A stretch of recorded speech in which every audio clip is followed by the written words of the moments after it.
Bismillahirrahmanirrahim, saudara-saudari sekalian. Kita hari ini membuka bab pertama dari kitab ini. Bab yang membahas perjalanan hidup manusia paling mulia yang pernah ada.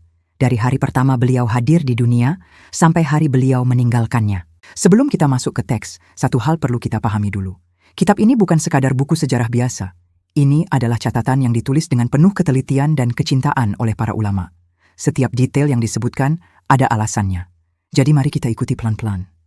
Al-Babul Awal. Fi siratihi sallallahu alaihi wasallam min wiladatihi ila wafatih. Bab pertama, tentang sejarah hidupnya. Semoga Allah melimpahkan selawat dan salam kepadanya dari kelahirannya sampai wafatnya. Ini adalah judul bab. Sederhana tapi mencakup segalanya. Kita akan menemani penulis menelusuri seluruh perjalanan hidup Nabi dari titik paling awal. Huwa Muhammadun bin Abdullah bin Abdul Muttalib bin Hashim bin Abdi Manaf bin Qusayy bin Kilab bin Murrah bin Ka'b bin Lu'ay bin Ghalib bin Fihr bin Malik bin Nadr bin Kinana bin Khuzaimah bin Mudrikah bin Ilyas bin Mudar bin Nizar bin Ma'ad bin Adnan. Wahada mujma'un alaih. Dia adalah Muhammad bin Abdullah bin Abdul Muttalib bin Hashim bin Abdu Manaf bin Qusayy bin Kilab bin Murrah bin Ka'ab bin Lu'ay bin Ghalib bin Fihr bin Malik bin An-Nadhr bin Kinana bin Khuzaimah bin Mudrikah bin Ilyas bin Mudar bin Nizar bin Ma'ad bin Adnan. Dan silsilah ini disepakati oleh para ulama.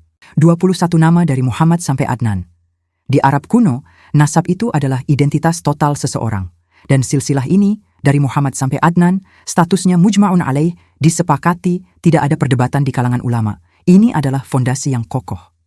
Wa rafa'u nisabihi ila Adam karihahu al-Imam Malik wa ghairuhu li'adami thubutih. Dan menyambung nasabnya terus ke atas, sampai ke Adam, Imam Malik, dan selainnya membencinya karena tidak ada bukti yang kuat untuk itu. Silsilah dari Adnan ke atas, sampai ke Nabi Adam, tidak bisa diverifikasi dengan standar keilmuan yang ketat. Imam Malik, pendiri mazhab Maliki, salah satu imam paling berpengaruh dalam sejarah Islam, dengan tegas menolak klaim itu. Ini adalah pelajaran metodologi dari para ulama kita. Kecintaan kepada Nabi tidak boleh mendorong kita mengklaim sesuatu yang tidak bisa dibuktikan. ولد بمكة في شهر ربيع الأول يوم الاثنين عام الفيل ورأت أمه آمنة حين وضعته نورا خرج منها أضاءت له قصور بصرى والشام. Dilahirkan di Makkah pada bulan Rabiul Awal, hari Senin, tahun gajah. Dan ibunya Aminah melihat ketika melahirkannya sebuah cahaya yang keluar darinya, yang menerangi istana-istana Bushra dan Syam. Tahun gajah adalah tahun ketika pasukan Abrahah dari Yaman menyerang Ka'bah dan dihancurkan Allah, diabadikan dalam surah Al-Fil. Ini adalah penanda waktu yang sangat dikenal masyarakat Arab saat itu, kira-kira tahun 570 Masehi. Cahaya yang keluar dari Aminah saat melahirkan hingga menerangi istana-istana di Syam yang jaraknya ratusan kilometer. Ini adalah tanda ketuhanan, isyarat bahwa bayi yang lahir ini bukan manusia biasa. Wa wudi'a wa basruhu murtafi'un ila samawat. Dan dilahirkan sedangkan pandangannya terangkat ke langit-langit. Sejak detik pertama lahir, pandangan Nabi sudah mengarah ke atas. Ini adalah tanda yang sangat khas, berbeda dari bayi manapun. Wa mata abuhu wa umruhu amani wa thuluth, wa qila kana hamilan. Dan wafat ayahnya sedangkan umur Nabi 2 tahun dan sepertiga. Dan dikatakan saat itu beliau masih dalam kandungan. Ada 2 pendapat tentang kapan Abdullah ayah Nabi wafat. Penulis menampilkan keduanya dengan jujur. Kata waqila dan dikatakan adalah cara para ulama menunjukkan adanya pendapat lain yang layak dipertimbangkan. Yang pasti, Nabi tumbuh sebagai anak yatim. Wa arda'athu Thuwaybatu jariyatu ammihi Abi Lahab, wa ba'daha Halimatu Sa'diyah, fa aqama 'indaha fi Bani Sa'din 4 a'wam. Dan menyusuinya Thuwaybah, budak perempuan pamannya Abu Lahab, dan setelahnya Halimah As-Sa'diyah. Maka beliau menetap bersamanya di perkampungan Bani Sa'ad selama 4 tahun. Tradisi Arab waktu itu, bayi dari keluarga bangsawan dikirim ke pedesaan untuk disusui, agar tumbuh di udara yang segar dan belajar bahasa Arab yang paling murni. Thuwaybah adalah perempuan pertama yang menyusui Nabi. Lalu Halimah As-Sa'diyah dari kabilah Bani Sa'ad, kabilah yang terkenal kemurnian bahasa Arabnya, yang mengasuh beliau selama 4 tahun. Fa'atahu Jibrilu fashaqqa sadrah, fakhafat alaihi faraddathu ila ummih. Maka Jibril mendatanginya lalu membelah dadanya. Maka Halimah khawatir atasnya lalu mengembalikannya kepada ibunya. Ini adalah peristiwa syarhus sadr, pembelahan dada, yang diabadikan dalam surah Asy-Syarh. Jibril membelah dada Nabi, membersihkan hatinya, lalu mengembalikannya. Ini adalah persiapan ketuhanan untuk menyambut beban risalah yang akan datang. Halimah yang menyaksikan sesuatu yang luar biasa terjadi pada anak asuhannya, langsung panik dan mengembalikan Nabi kepada ibunya. فخرجت به إلى المدينة لزيارة أخواله فمرضت وهي راجعة به فماتت ودفنت بالأبواء وعمره نحو 6 سنين. Maka keluarlah ibunya bersamanya ke Madinah untuk mengunjungi saudara-saudaranya dari pihak ibu. Lalu ibunya sakit dalam perjalanan kembali, lalu wafat dan dikuburkan di Al-Abwa. Dan umur Nabi saat itu sekitar 6 tahun. Kehilangan kedua. Pertama ayah, kini ibu. Anak 6 tahun itu kehilangan Aminah di tengah perjalanan, di tempat bernama Al-Abwa antara Makkah dan Madinah. Semua ini bukan kebetulan. Allah sedang mendidik seorang nabi melalui pengalaman yang paling langsung dan paling dalam. فحملته أم أيمن إلى جده عبد المطلب بمكة فكفله إلى تمام 8 سنين ومات فأوصى به إلى عمه أبي طالب. Maka Ummu Aiman membawanya kepada kakeknya Abdul Muthalib di Makkah. Maka sang kakek mengasuhnya sampai genap 8 tahun, lalu wafat dan mewasiatkan pengasuhan Nabi kepada pamannya Abu Thalib. Kehilangan ketiga dalam 8 tahun pertama kehidupan. Ummu Aiman, pelayan setia keluarga Nabi, yang membawa beliau pulang ke Makkah. Abdul Muthalib, pemimpin Makkah yang sangat menyayangi cucunya, hanya sempat mengasuh 2 tahun sebelum wafat. Lalu amanah itu berpindah ke Abu Thalib. فافتخر بشرف كفالته وتربيته. Maka Abu Thalib merasa bangga dengan kemuliaan pengasuhan dan pendidikannya. Abu Thalib tahu bahwa keponakannya ini bukan anak biasa. Rasa bangga ini mendorong beliau menjadi pelindung paling setia Nabi sepanjang hidupnya, meski hingga akhir hayat Abu Thalib tidak masuk Islam. Wa amrallahu ta'ala Israfil alaihi salam an yaquma bimulazamatihi, fakana qarinahu ila an tamma lahu 11 sana. Dan Allah Ta'ala memerintahkan Israfil alaihi salam untuk mendampingi Nabi. Maka Israfil menjadi pendamping beliau sampai genap 11 tahun. Israfil, malaikat yang akan meniup sangkakala di hari kiamat, adalah malaikat yang sangat agung. Allah menugaskan beliau secara khusus mendampingi Nabi sejak kecil. Bocah yatim yang kehilangan ayah, ibu, dan kakeknya itu tidak pernah benar-benar sendirian. ثم أمر جبريل عليه السلام بملازمته بطريق المرافقة والمقارنة والحفظ، لكن لم يظهر له ولم يكلمه. Kemudian diperintahkan Jibril alaihi salam untuk mendampingi beliau dengan cara penyertaan, pertemanan, dan penjagaan.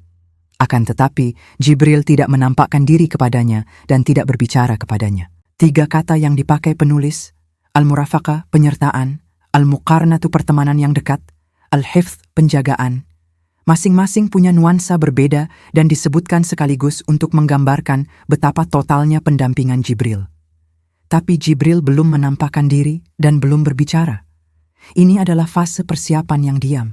Jibril sudah hadir, tapi belum waktunya memperkenalkan diri.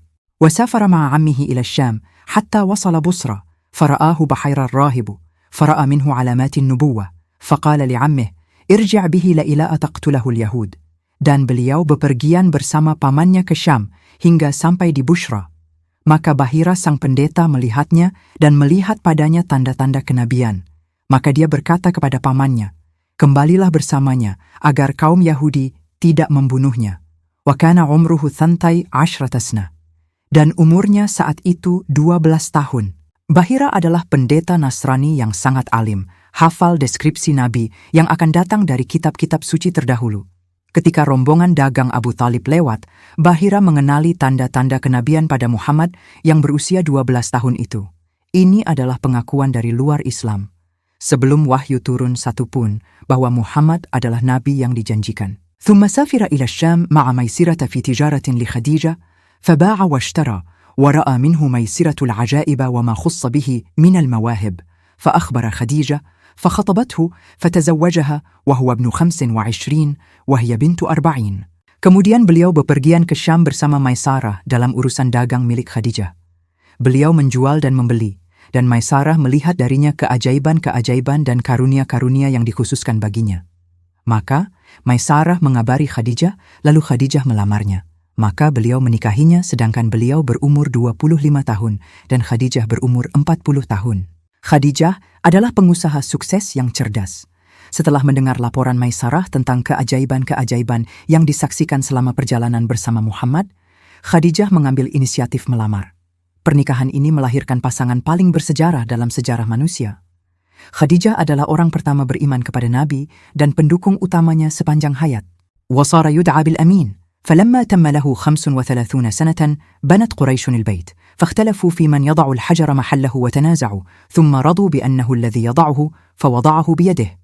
Dan beliau menjadi dipanggil Al-Amin. Maka tatkala sempurna baginya 35 tahun, kaum Quraisy membangun Ka'bah. Maka mereka berselisih tentang siapa yang meletakkan Hajar Aswad pada tempatnya dan bertengkar.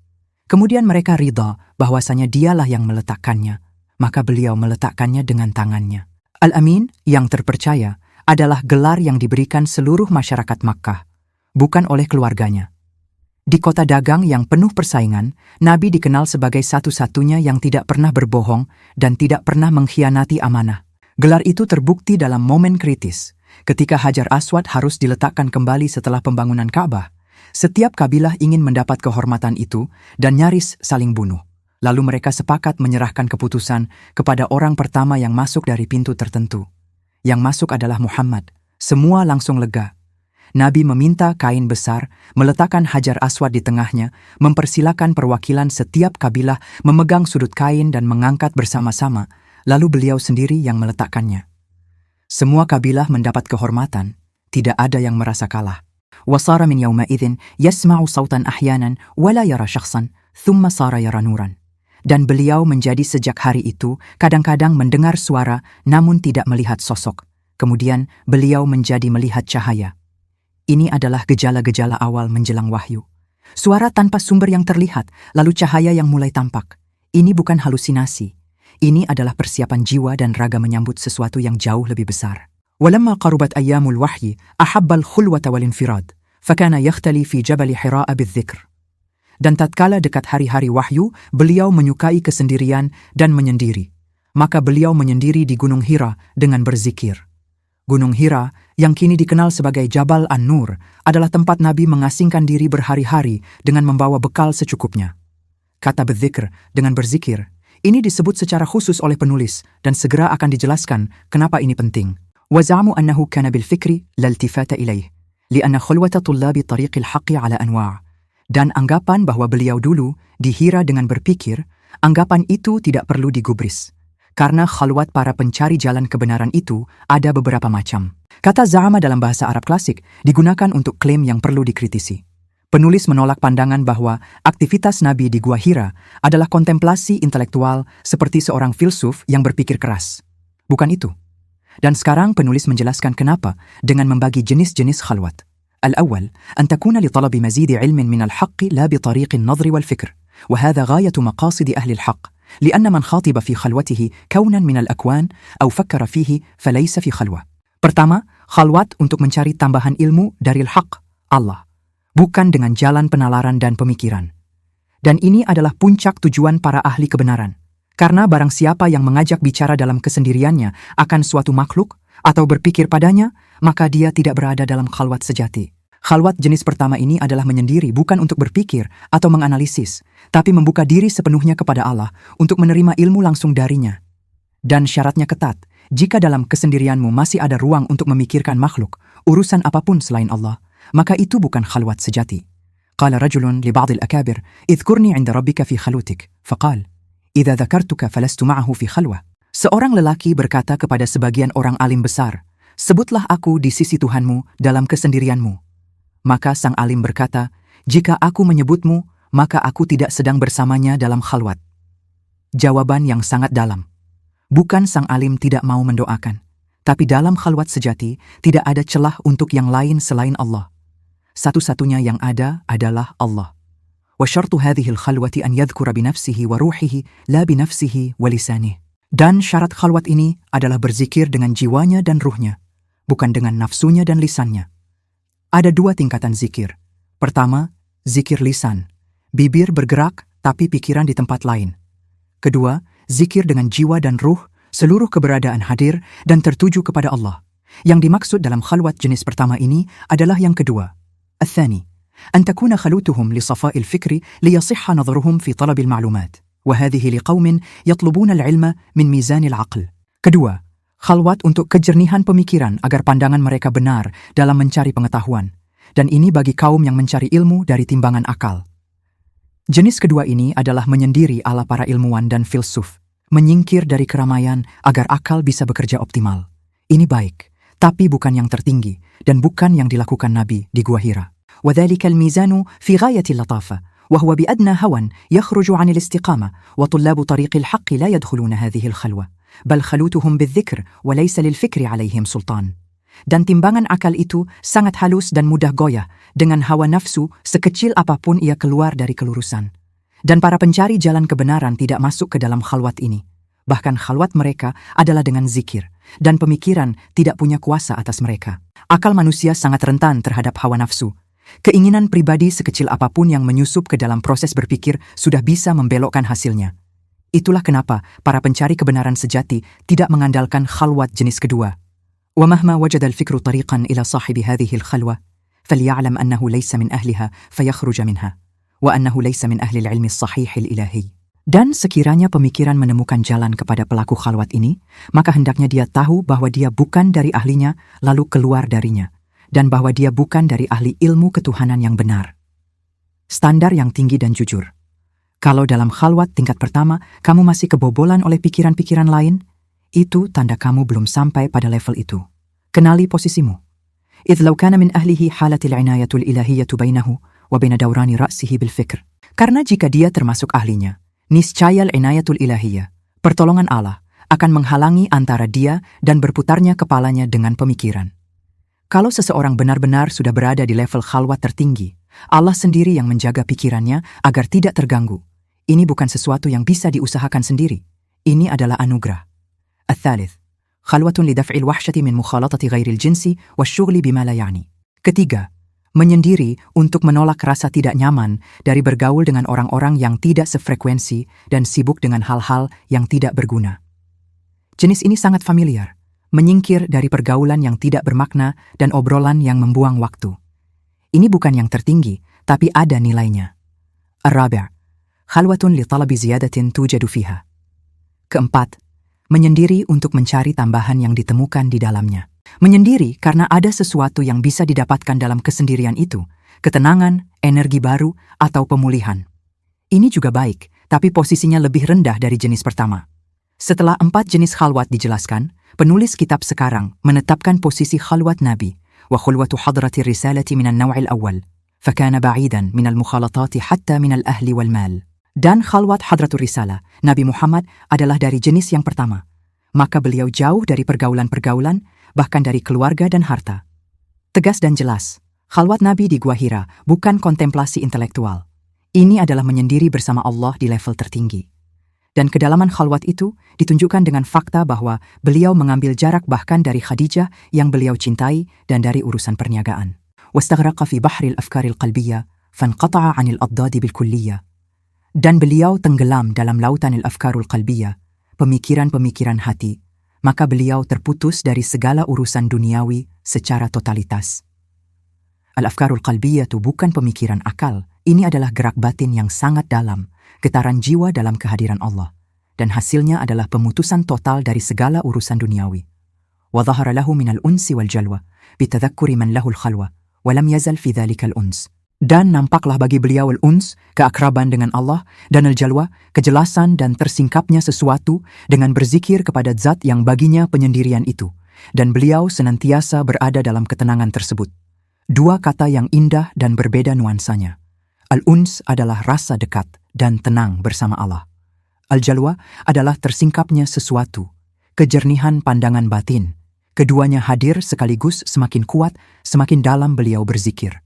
ومرآة الوحي تزداد من الصفاء والصقال حتى بلغ أقصى درجات الكمال والمراد.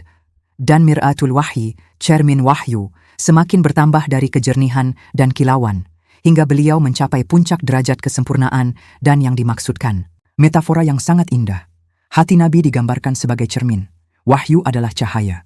Proses khalwat adalah proses menggosok cermin itu agar semakin jernih dan mengkilap, sampai cermin itu sempurna dan siap memantulkan cahaya wahyu dengan sempurna. فظهرت تباشير صبح الدجى وأشرقت وانتشرت بروق السعادة وتألقت. Maka nampaklah tabashiru subhid duja, tanda-tanda fajar setelah kegelapan, dan ia bersinar, Dan tersebarlah buruqus sa'ada, kilat-kilat kebahagiaan, dan ia bercahaya. Bahasa yang sangat puitis.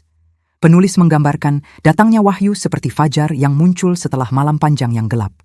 Seluruh alam semesta bergetar dengan kegembiraan karena saat yang ditunggu-tunggu sudah hampir tiba. وصار لا يمر بشجر ولا حجر إلا قال بلسان فصيح السلام عليك يا رسول الله. Dan beliau menjadi tidak melewati sebatang pohon dan tidak pula sebuah batu, melainkan ia berkata dengan lisan yang fasih, keselamatan atasmu, wahai Rasulullah. Pohon dan batu menyapa Nabi dengan gelar Rasulullah sebelum wahyu resmi turun. Seluruh makhluk Allah sudah mengenal Muhammad sebagai Rasulullah, jauh sebelum manusia mengakuinya. Fayanzuru yaminan wa shimalan, fala yara syabahan wala khayalan. Maka beliau melihat ke kanan dan ke kiri, namun tidak melihat sosok dan tidak pula bayangan. Detail yang sangat manusiawi. Ketika mendengar sapaan itu, Nabi menoleh mencari sumbernya, tapi tidak ada yang terlihat. Pengalaman ini terus berulang, semakin sering, semakin kuat, sampai akhirnya momen paling bersejarah dalam kehidupan manusia itu benar-benar tiba. Jadi, kalau ada yang tanya, tadi ngomongin apa? Jawabannya singkat. Kita baru menelusuri seluruh masa kecil dan masa muda Nabi. Dari kelahiran yang diiringi cahaya, tumbuh sebagai yatim yang dijaga langsung oleh malaikat-malaikat Allah, dikenal sebagai Al-Amin oleh seluruh masyarakatnya, menikah dengan Khadijah, lalu memulai khalwat di Gua Hira. Dan khalwat itu bukan sekadar merenung, melainkan menyendiri bersama Allah di level tertinggi, proses penggosok cermin hati, sampai hati beliau sempurna menyambut cahaya wahyu. Sementara itu alam semesta, pohon dan batu, sudah menyebutnya Rasulullah, bahkan sebelum wahyu pertama turun. Di sesi berikutnya kita akan masuk ke momen paling mendebarkan dalam sejarah manusia, pertemuan pertama Nabi dengan Jibril di Gua Hira, dan turunnya wahyu pertama yang mengubah segalanya. Wallahu a'lam bisyawab.